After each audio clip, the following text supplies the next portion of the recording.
Ms. Jessica Tan.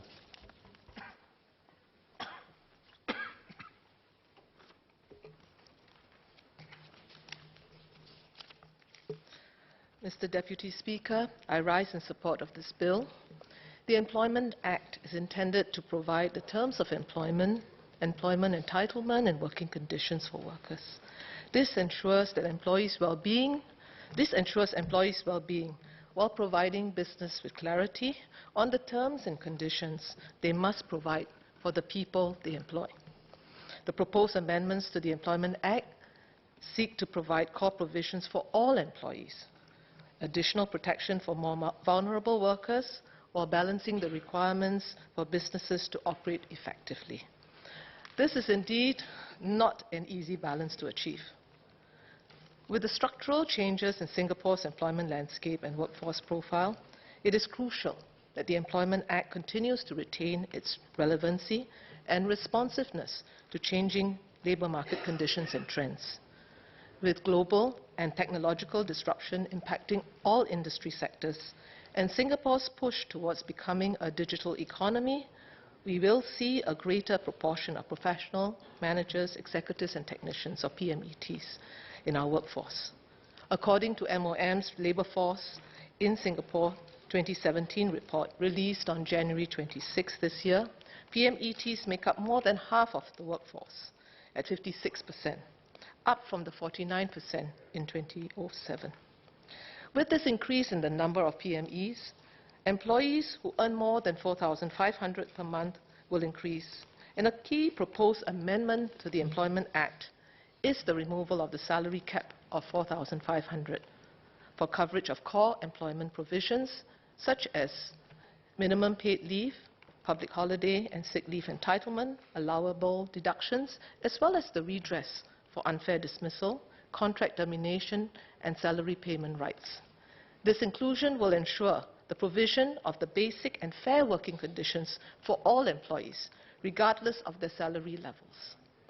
This amendment is significant as it will mean that the expansion of eligibility for PMEs, and it translates to an additional 430,000 managers and executives who will be covered for the core provisions.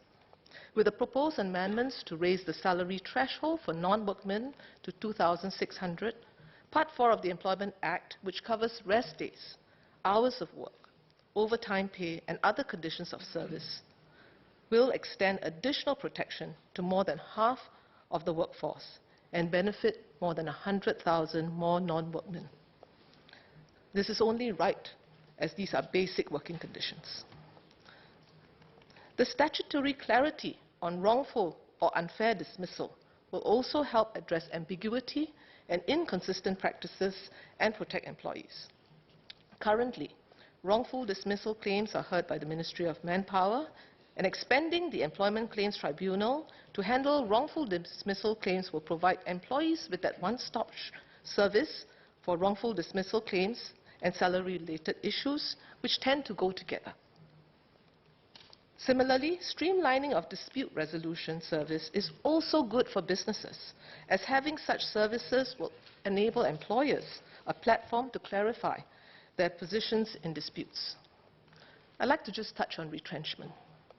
With the disruption and restructuring that businesses are going through, jobs are impacted and employees will face greater uncertainty. I would like Minister to help clarify if the Ministry and the tripartite partners considered how retrenchment benefits are handled to extend protection to workers while managing the cost impact on businesses. Clause 4 amends Section 27 to restate when an employer can make deductions from the salary of the employee. The amendment clarifies when written consent is needed and withdrawn. This amendment, while ensuring protection for employees' interests, also provides improvement for businesses in making authorized deductions. I'd like to also seek clarification on the new Section 88A 6B, whereby the employee ceases to be entitled to the leave if the employee fails to take that leave by the end of the 12-month period. In the case when an employee's leave is not approved or possibly as a result or possible as a result of work commitment and deadlines imposed by the employers, is the employer required to pay the employee's gross rate of pay for every day of annual leave not taken?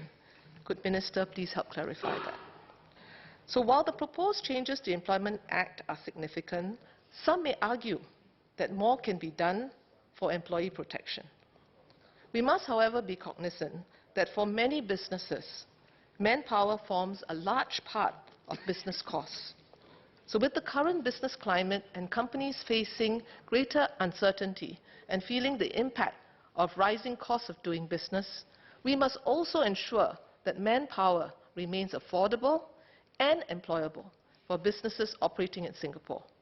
The proposed amendments to the Employment Act are trying to achieve a very delicate balance of extending protection and employability while enabling businesses to stay competitive and create jobs for our people. A final point I'd like to make is on the communications of these amendments. From the various appeal cases I've handled at my my Meet the People session on employment disputes, it does seem that employees do not fully understand the terms of the Employment Act and where they can go for assistance on dispute handling. Given the significant number of employees that the proposed amendments of the Employment Act will now cover, can Minister share how these changes will be communicated to both employees and employers? With the proposed amendments, the Employment Act offers more relevance, clarity, and flexibility for both employees and employers. But to be effective, employees and employers affected by the amendments must understand the changes. Notwithstanding my questions, Mr. Deputy Speaker, I support the bill. Thank you.